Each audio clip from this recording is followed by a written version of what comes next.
messieurs, bonsoir. Bienvenue à cette édition dominicale sur les antennes de Numérica Télévision dimanche de sport. C'est la déception de toute la République démocratique du Congo. Fini l'aventure, les léopards de la RDC quittent la CAN Gabon 2017 en quart de finale. Les pauvres Congolais se sont inclinés devant le Black Stars du Ghana par 2-1.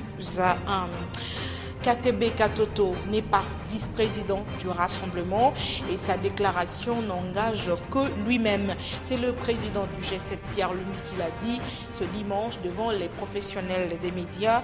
Pierre Lumbi répondait à KTB Katoto sur ses affirmations sur une radio de la place, donnant lieu à une proposition des candidatures du Rassemblement au poste de Premier ministre.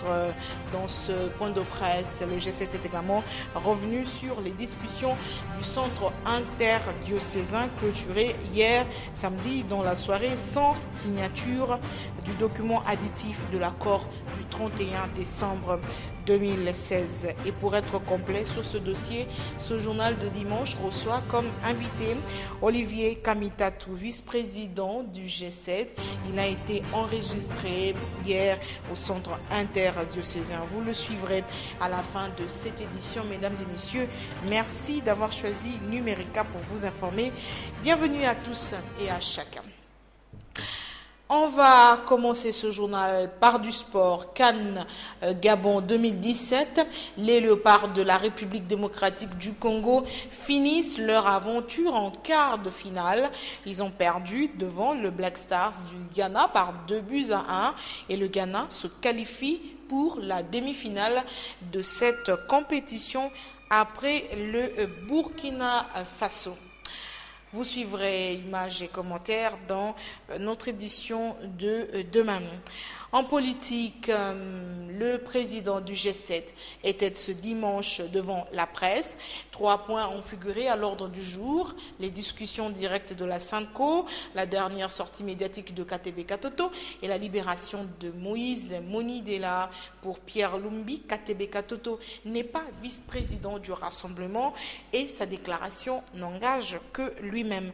Je vous propose de l'écouter au micro de Doudou Kassouba. Nous considérons que dans le Rassemblement, comme dans le G7 et comme dans nos partis politiques respectifs, chacun peut avoir ses propres opinions. Mais à partir du moment où une option est déjà levée, que ce soit dans nos partis, que ce soit au niveau du G7, que ce soit au niveau du Rassemblement, on doit mettre dans les tiroirs les opinions personnelles. Le président Étienne Tshisekedi, avant de partir aux soins, et nous vous l'avions dit lors de notre dernier point de presse ici, il avait procédé à des consultations de toutes les plateformes. Et d'ailleurs, le Rassemblement, le président Tshisekedi, n'ont pas encore rendu public les résultats de ces consultations. C'est les jours où, ensemble, en conseil des sages, le président Étienne Tshisekedi va dire, écoutez, qu'est-ce que nous faisons pour remplacer Mwando, qui aura un nouveau vice-président du Conseil des sages. En attendant, il ne l'est pas. Il faut donc être sérieux. Alors, nous faisons cette remarque à l'endroit du président KTB Katoto, mais cette remarque vaut bien pour tous ceux qui veulent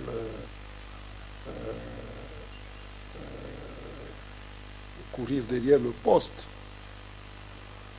Nous vous avons dit lors de notre dernier point de presse que l'objet de notre élite, ce n'est pas des postes. Pas de signature ce samedi sur l'arrangement particulier.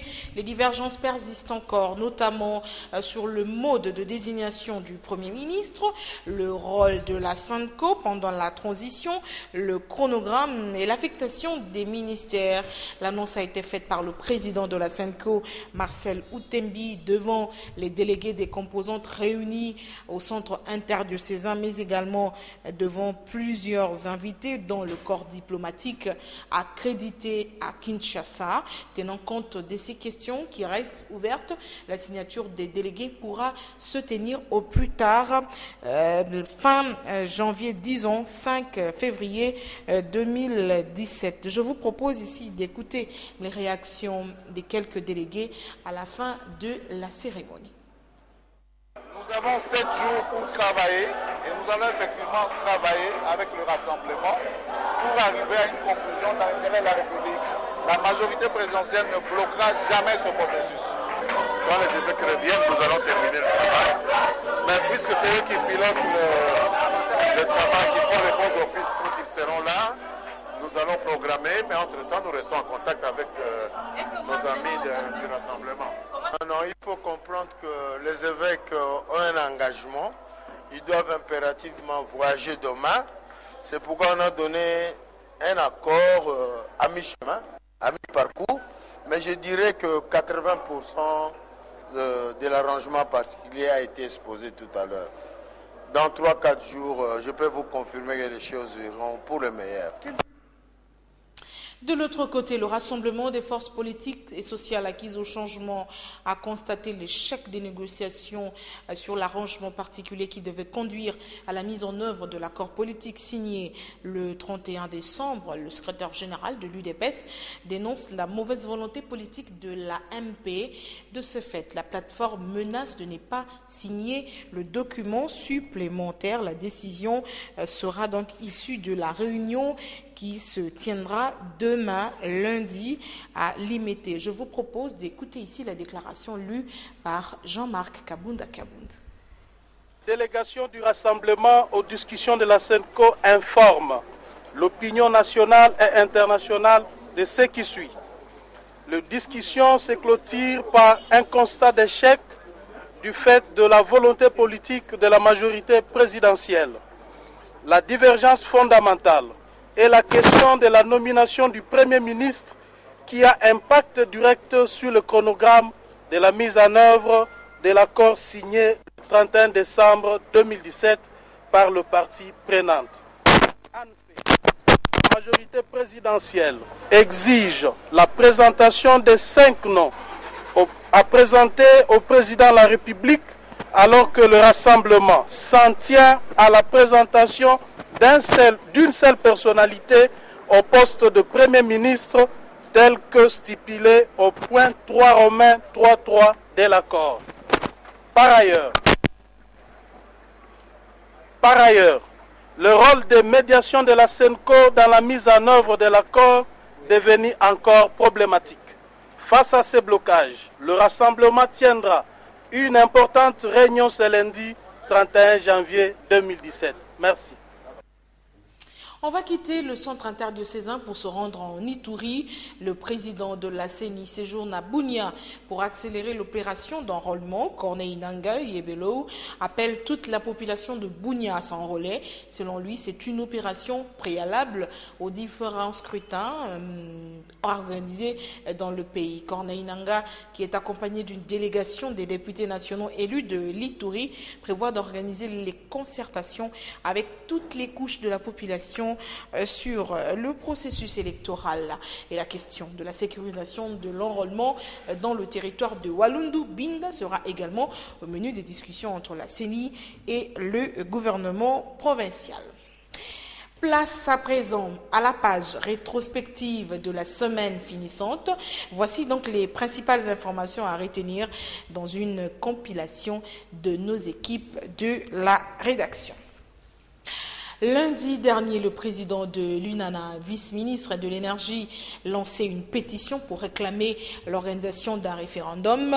Willy Michiki s'insurge contre ce qu'il considère comme une violation de la Constitution par l'accord de la Saint-Sylvestre.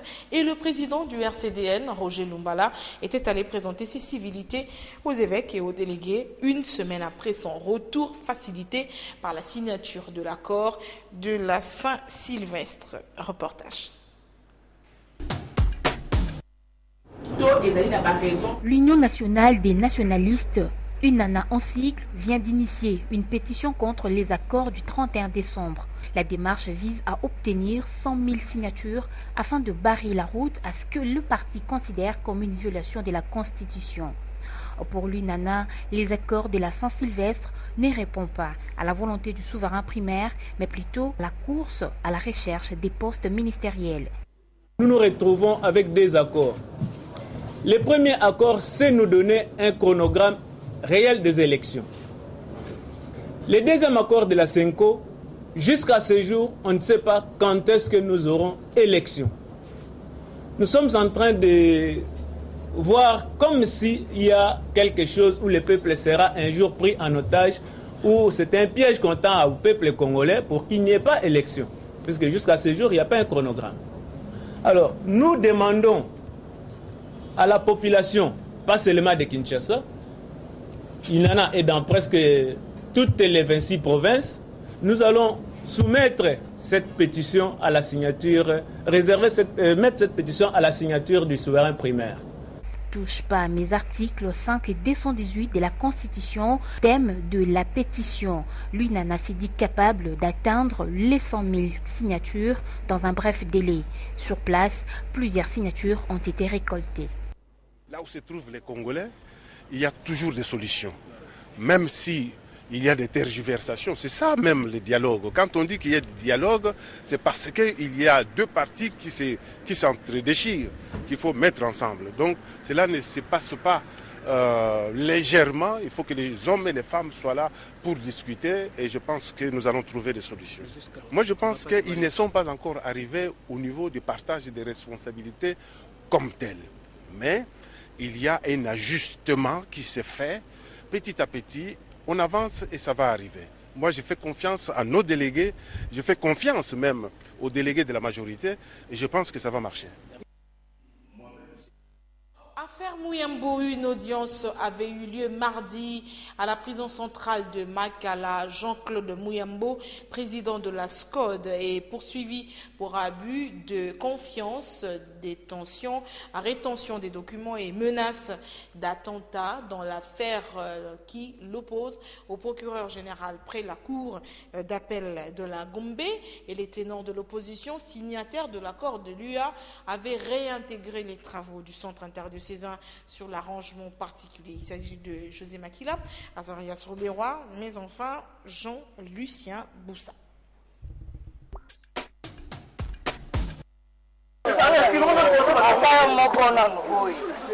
S'il vous plaît.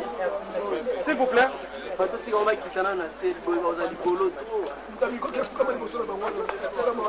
peut descendre là. Oui, Excellence, vous venez chercher à la CENCO. Qu'est-ce qu'on peut retenir de votre visite ici? Après plusieurs rencontres avec les évêques, je dirais plus de 6 rencontres avec les évêques, nous nous sommes convenus de reprendre les travaux. Ce qui nous intéresse, c'est que les Congolais et le Congo se retrouvent dans ce que nous faisons comme politique. Au jour d'aujourd'hui, on n'a pas de commentaires à faire. Nous allons participer aux travaux jusqu'à la fin. Je vous remercie. Le taux de violation des droits de l'homme a augmenté en République démocratique du Congo en 2016. Dans son rapport annuel, le Bureau conjoint des Nations Unies aux droits de l'homme a indiqué l'augmentation de 30%. La MONUSCO a réaffirmé par ailleurs n'est pas disposée d'indice de la présence des éléments du M23 à la frontière congolaise avec l'Ouganda. Reportage. La situation de droits de l'homme en République démocratique du Congo a été très préoccupante en 2016, indique le Bureau conjoint des Nations Unies pour le droit de l'homme dans son rapport bilan de l'année qui vient de s'achever. José Maria Aranaz, directeur de ces bureaux en RDC, indique une augmentation de 30% des cas de violation de droits de l'homme par rapport à l'année antérieure. Comme Félix a dit, nous sommes prêts à présenter les rapports de la tendance de violation des droits de l'homme et la situation des droits de l'homme à l'RDC dans l'année passée qu'on a déjà accompli. Le BCNUDH a documenté une augmentation exponentielle très préoccupante dans les chiffres de violations des droits de l'homme documentés qui représente une augmentation de 30% par rapport de l'année 2015. Le bureau a documenté 5190 violations des droits de l'homme. Les agents étatiques ont été responsables de la majorité. Côté sécuritaire, la MONUSCO n'a pas encore enregistré un indice indiquant la présence des éléments de M23 en provenance de l'Ouganda. Nous avons ainsi pris en compte les différents points d'entrée à partir desquels les éléments M23 pourraient s'infiltrer et nous poursuivons aussi notre déploiement aérien pour confirmer ou infirmer ces informations-là. Mais jusqu'à présent, nous n'avons pas d'éléments probants recueillis sur le terrain qui puissent nous montrer des indices vraiment probants de la présence massive de ces éléments du M23 dans la région du Nord Kivu. Selon le HCR, le nombre de réfugiés a augmenté sensiblement en 2016 et a atteint le chiffre de 452 000 réfugiés.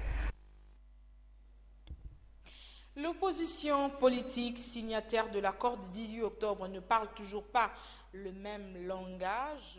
Le camp Badi Banga rejette en bloc l'accord du 31 décembre et indique que personne ne peut engager leur groupe à la SENCO. Ils ont réitéré leur soutien au chef de file, Sami Badi Banga, le Premier ministre. C'était donc jeudi. Je vous propose de suivre la déclaration faite par Justin Bitakwira, ministre des Relations avec le Parlement.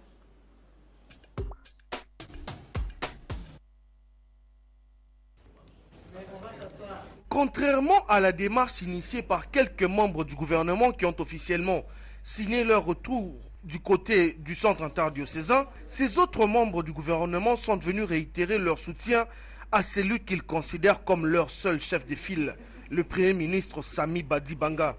Une manière pour ces groupes destinataires de l'accord du 18 octobre de dire à nouveau leur rejet de tout ce qui s'est fait au centre interdiocésain.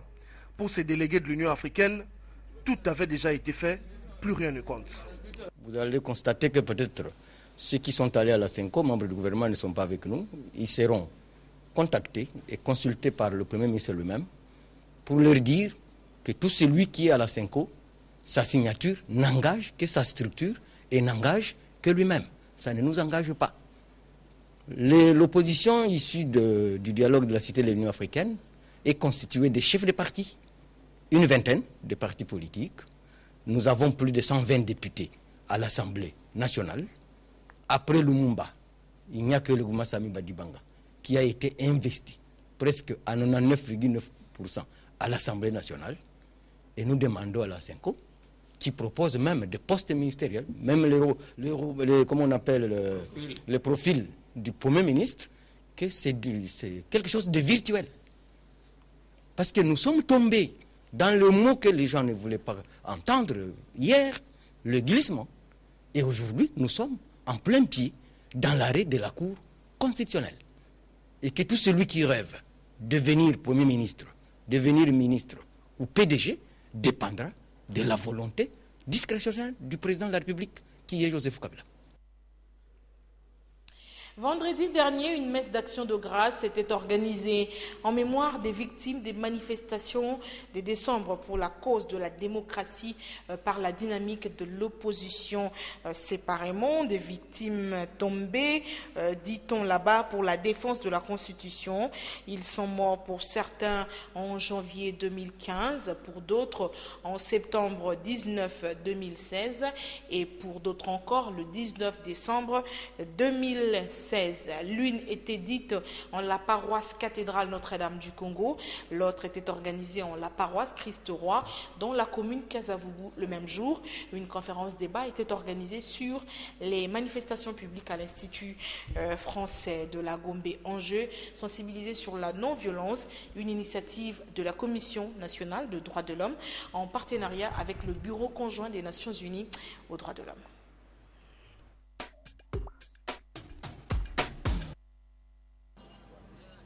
Une dynamique de l'opposition qui présente désormais le risque d'une scission, à l'image de la messe qui a été dite hier dans les après-midi en mémoire des victimes du 19 septembre et 20 décembre dernier dans la capitale.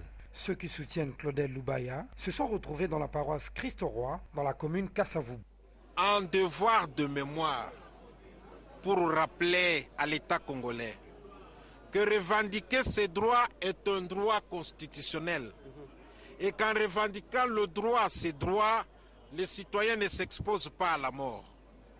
Qu'en revendiquant ses droits, le citoyen ne fait qu'exercer son droit, qui lui est garanti par la Constitution. Il ne faut pas que les fusils, il ne faut pas que les canons achetés sur la sueur du contribuable congolais soient tournés en direction de ce contribuable pour le tuer.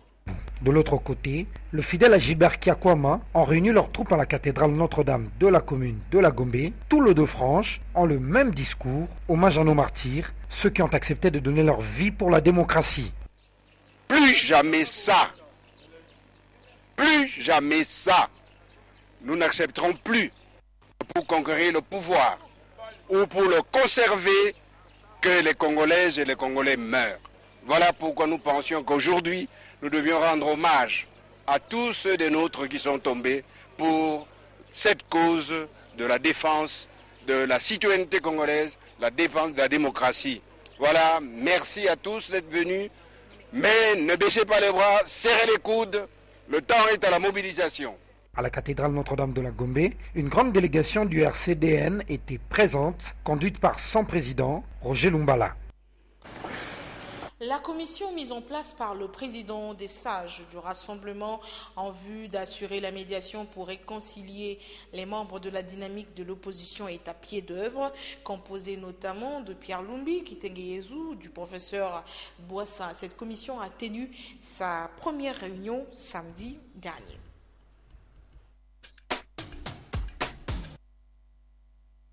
Étienne Tshisekedi s'implique personnellement dans la résolution de la crise au sein de la dynamique. Il a instruit une commission composée de membres du comité des sages du rassemblement pour assurer cette médiation. Il est vrai que dans la dynamique, il y a des problèmes. Tel que vous me voyez là, je viens du culte qui a été organisé par la dynamique, surtout par l'honorable Kiakwama, ainsi que l'honorable Lissanga. Vous savez que nous, en tant que membres du rassemblement, nous avons une composante qui s'appelle les alliés du président Étienne Tshisekedi. Voilà dans quel sens nous nous sommes retrouvés aussi dans ce culte qui a eu lieu à peine 30 minutes au niveau de Notre-Dame. Peut-être je vais vous surprendre, depuis 10 heures, nous avons reçu un message venant du président du rassemblement, le président du comité des sages, docteur Étienne Tshisekedi, qui nous a demandé, en tant que membre du comité des sages, fondateur, signataire des lacs de Genval, de venir chercher à planir ces divergences entre les deux camps pour que nous arrivions à une solution à l'amiable pour que la famille de la dynamique et la famille de l'Assemblée dans son ensemble puissent retrouver la sérénité, la quiétude, surtout dans ces moments de tournant décisifs de notre pays.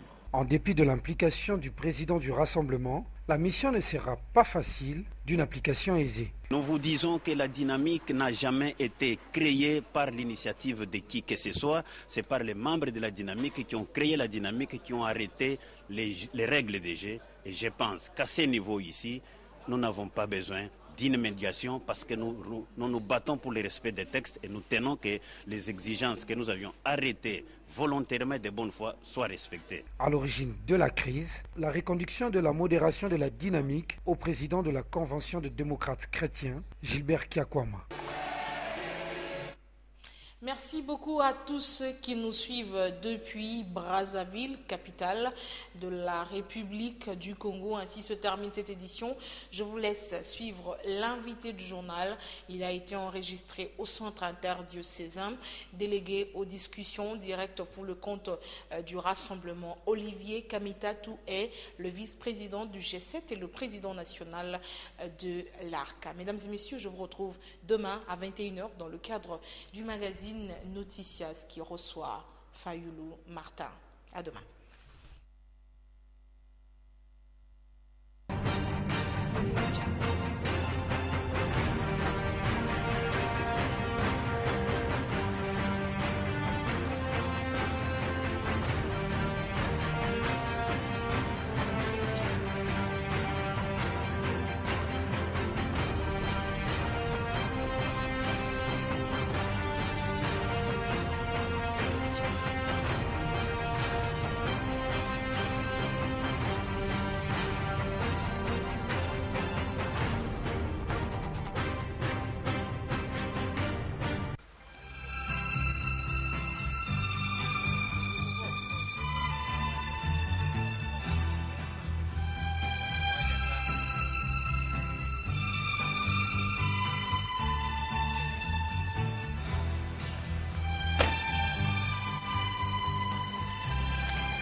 Délégué à ces discussions directes pour le compte du rassemblement, c'est le dernier jour samedi.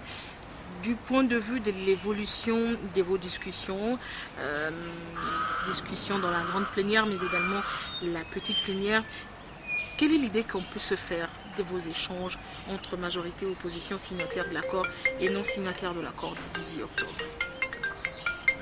L'idée qu'on doit s'en faire, c'est que c'est un chemin extrêmement difficile, qui est encore parsemé d'obstacles et nous sommes à quelques heures de la fin des discussions. Donc on peut croire que tout le monde est encore à pied d'œuvre. Le climat s'est considérablement alourdi ces dernières heures. Les échanges ont été de plus en plus difficiles, ce qui veut dire que c'est un accord qui va se jouer au forceps. Et donc chacune des parties, et en tout cas l'une d'entre elles, semble s'être considérablement radicalisée. Cette nuit, en mettant en cause notamment la poursuite du travail de la médiation en ce qui concerne la majorité présidentielle, ce qui a créé effectivement un climat dramatique au cours des dernières heures. Donc tout est encore en jeu aujourd'hui, que ce soit l'accord lui-même dans son esprit qui semble avoir quelque peu déserté pendant la nuit le centre interdiocésain, et nous en appelons de tous nos voeux à ce que cet esprit revienne, parce que je crois qu'il y va de l'avenir du pays. N'eût été la Senko, eh bien nous aurions été dans un véritable naufrage. Nous avons été épargnés de cela et je crois qu'il reste quelques heures pour se ressaisir. Quelques heures pour se ressaisir, mais de s'accorder la nuit de vendredi à samedi. Quelles sont finalement les grandes avancées que vous avez enregistrées dans les débats, notamment la médiation de la Senko? Quel est le point de vue du rassemblement et celui de la majorité présidentielle? Eh bien, le point de vue du rassemblement est très clair. C'est que nous avons eu, grâce à la Senko, un accord qui était forgé après de nombreux efforts. Et n'eût été les évêques qui ont porté cet accord et qui était signé, vous vous en rappelez, le 31 décembre, il n'y aurait jamais eu d'accord. Je crois qu'aujourd'hui, plus que jamais, nous avons besoin d'une facilitation. Et la mission des bons offices de la Senko, quel que soit l'avenir, doit se poursuivre. Nous espérons qu'il n'y aura plus de conflits à l'avenir. Mais s'il devait y en avoir, eh bien, nous croyons dans la capacité qu'a développé la Senko, qu'ont développé les évêques, dans leur capacité à pouvoir jeter des passerelles entre les différentes composantes, entre les acteurs politiques. Eh bien, la Senko est un acteur essentiel aujourd'hui. Le remettre en cause à quelques heures de la fin de cette discussion est ce qu'on appelle un coup de jarnac. On ne peut pas remettre en cause ceux qui ont forgé cet accord avec toutes les parties prenantes. Et donc nous sommes déterminés, bien entendu, puisque la Senko est reprise dans l'accord du 31 décembre 2016, son rôle a été accepté par toutes les parties, en tout cas sa présence. Maintenant, il faut définir un rôle qui sera un rôle à la fois de conseil, à la fois d'encadrement, à la fois d'interpellation de toutes les parties prenantes, parce qu'on sait que les 12 prochains mois, les 11 prochains mois, on a déjà perdu un mois, les 11 prochains mois qui doivent nous conduire à des élections apaisées vont être très difficiles. Vous vous êtes mis d'accord finalement des postes ministériels, notamment les ministères de souveraineté. Le partage des postes est quelque chose de relativement secondaire. Je crois qu'il y a eu un amalgame.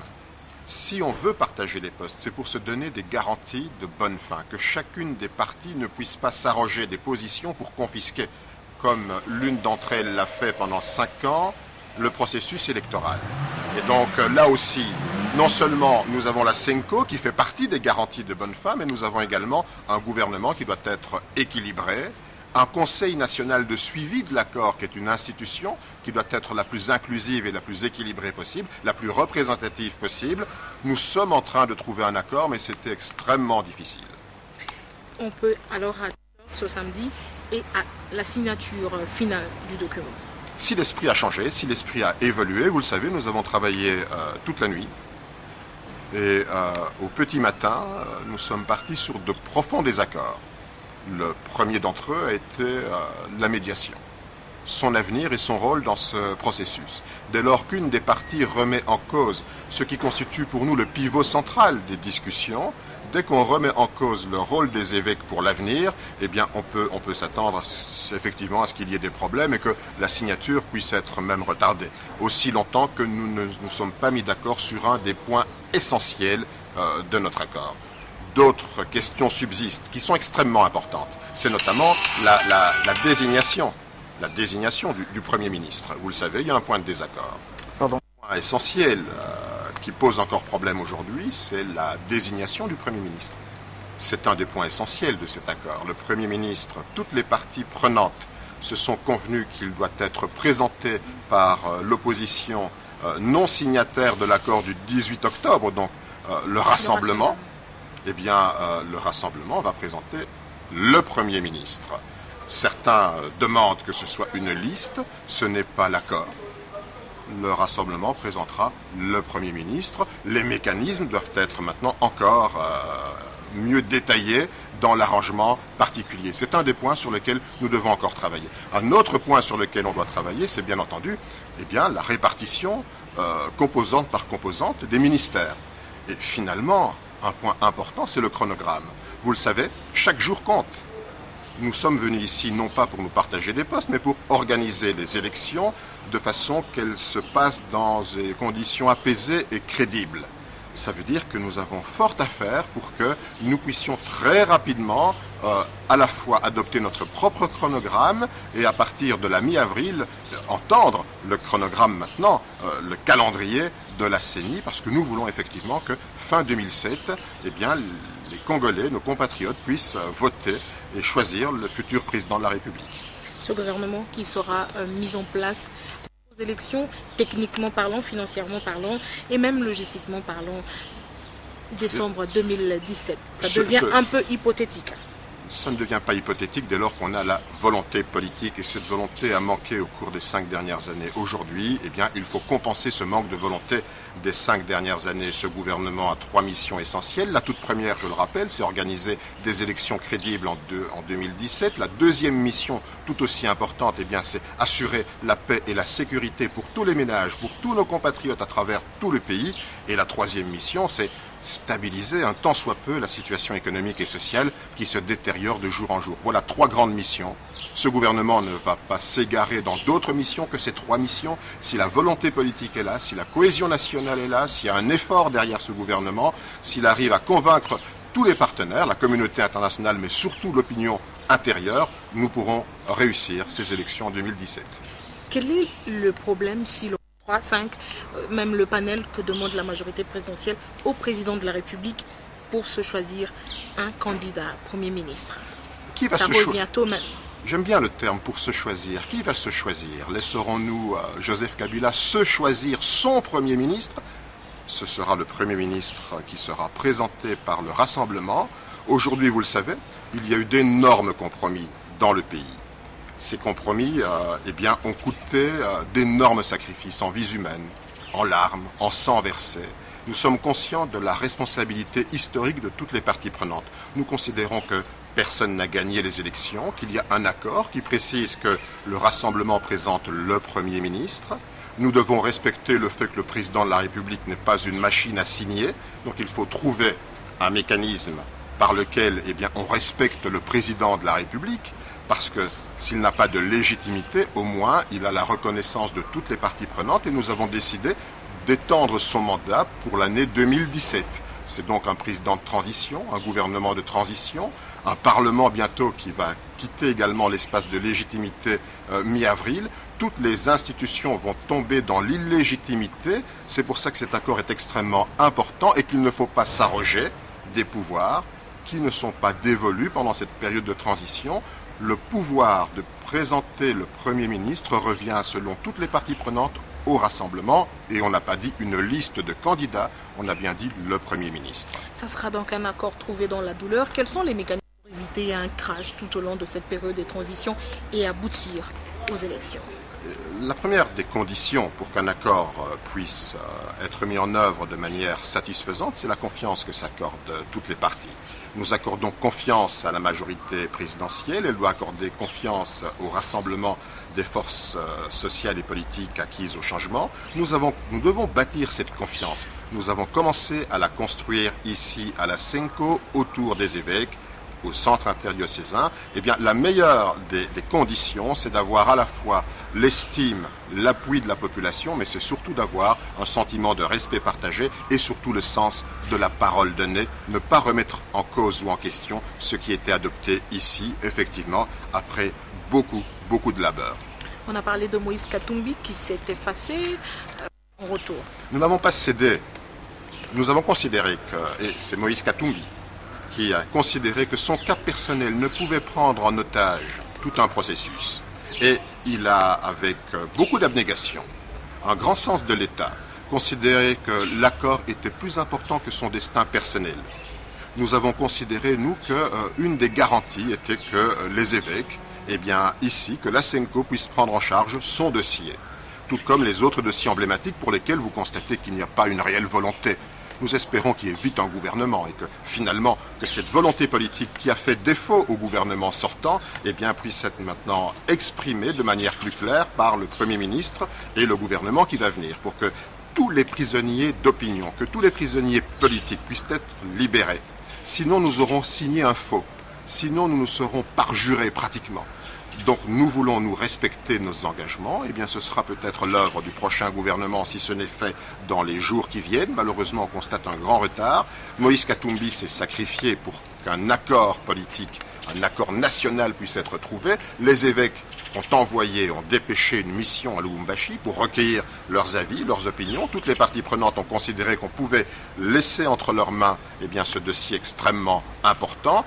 Ils donneront, je crois, l'état de la situation dans les prochains jours et on verra quels sont les mécanismes qui permettront à Moïse Katumbi, à tous les autres exilés, à ceux qui sont encore emprisonnés, de recouvrer la liberté pour que tout le monde puisse participer aux élections, convaincre les Congolais du bien fondé de leur projet, de leur programme et aller vers un vrai processus électoral démocratique et apaisé. Pour une certaine opinion, une certaine population, c'est finalement une ou d'intérêt personnel qui s'est dessiné ici au centre interdiocésain durant vos travaux? Non, absolument pas. Je crois qu'aujourd'hui, nous avons plus de 200 personnes qui attendent d'être libérées. Vous avez des confrères qui ont vu leur radio, leur télévision confisquées. L'espace politique s'est totalement refermé.